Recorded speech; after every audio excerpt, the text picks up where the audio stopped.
Okay, so as we continue on here, on the next page, the question of different types of government that are important to understand because there are multiple different types of political systems. We have democracies and non-democracies, authoritarian governments, non-authoritarian governments, and you can see on the slide here over to your right that when you have authoritarian systems, you can see basically the government has more power over the people and their lives. Oops, I didn't mean to do that.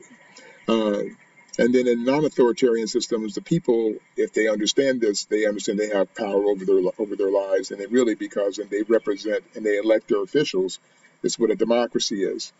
Uh, and you see the term anarchy here. Anarchy basically is no government. That's basically when people there is no institutional framework. People have a complete freedom. But that's also very dangerous because in that context you're allowing people to be able to do whatever they want with no protections and no one to check to make sure things are done safely and fairly for everyone. Okay. So some of the different forms of government out there, of course, democracy, at least we call ourselves a democracy.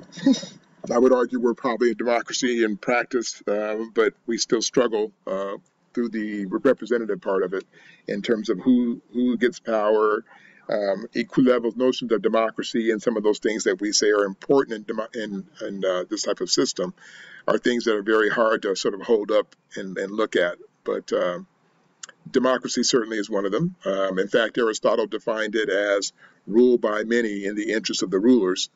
And he said it was one of the worst forms of government because it oppressed other groups of people.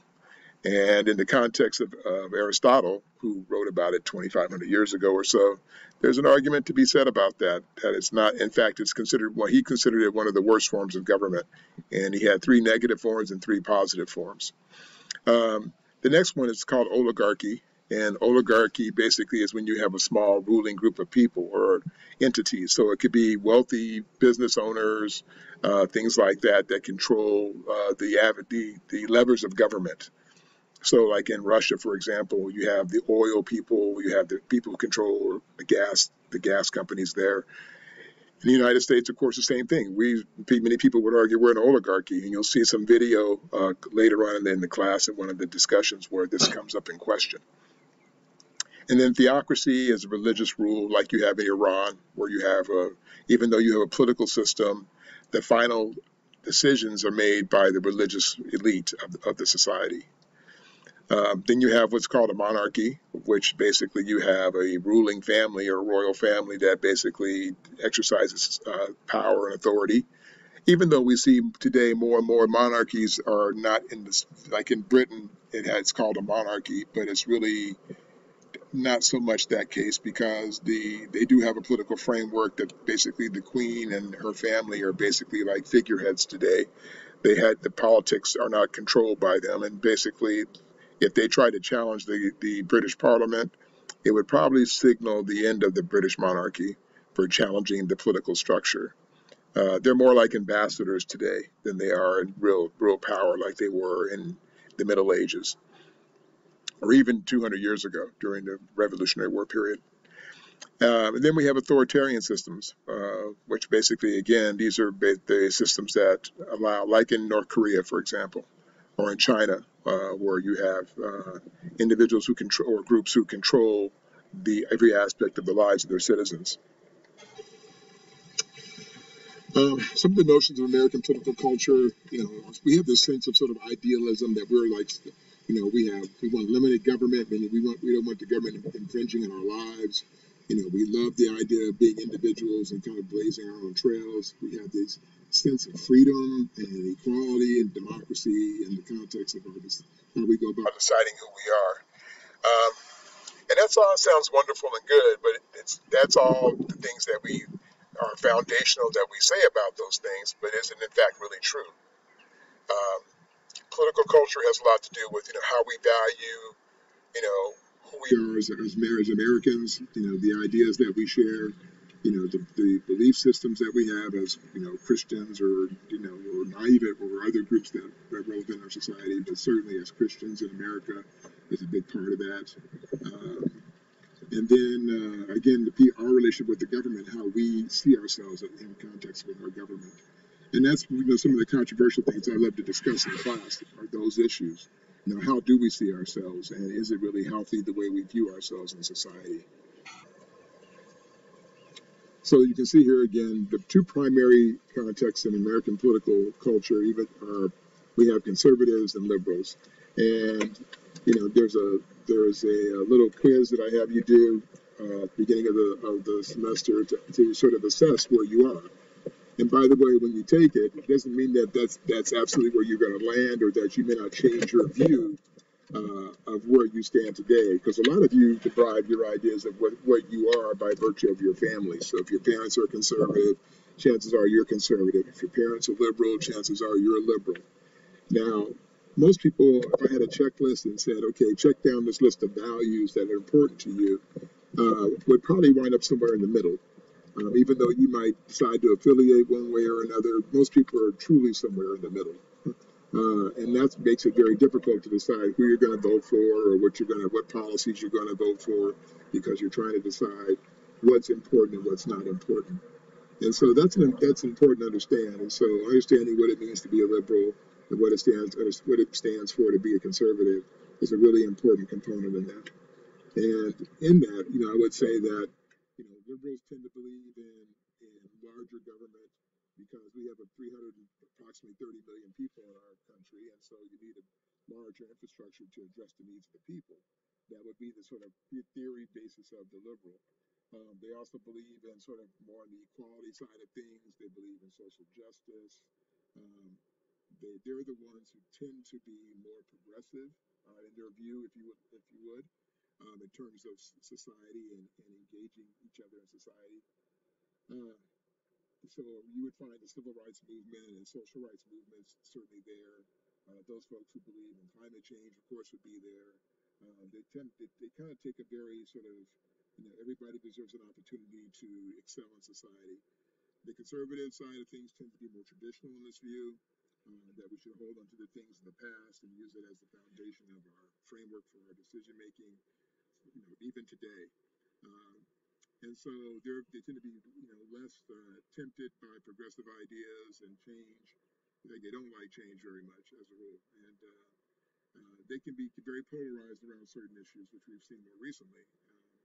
And it doesn't mean that conservative ideas should not be valued as much as other ideologies. It just simply means that, sometimes even within liberal or conservative or populist ideas or libertarian ideas, that there are extremes to all sides of these things, and we have to be cognizant of how the parties change over periods of time. So being a liberal, for example, in 1970 is very different than being a liberal in 2020. Being a conservative in 1970 or even 1980 is very different than being a conservative in 2020, because the parties shift inside and out to being either more conservative or more moderate throughout periods of time. So it's important that we understand this in context. Okay, so in that context, again, the idea of when we talk about liberals, for example, you see here in this particular chart where things like social welfare programs, universal health care, you know, uh, those types of things reside with economic liberals. And social liberals, of course, social welfare programs, healthcare, government actions, via certain programs like affirmative action programs, social equity, that all resides there. And then on the conservative side for economics, the conservatives favor lower taxes, limited government, uh, and then social conservatives also believe in basically keeping the traditions of the sort of social order that exists and religious values in place the way they are, in sort of a historical context of the way we live our lives. And of course, the economic system that we exist under is capitalism. And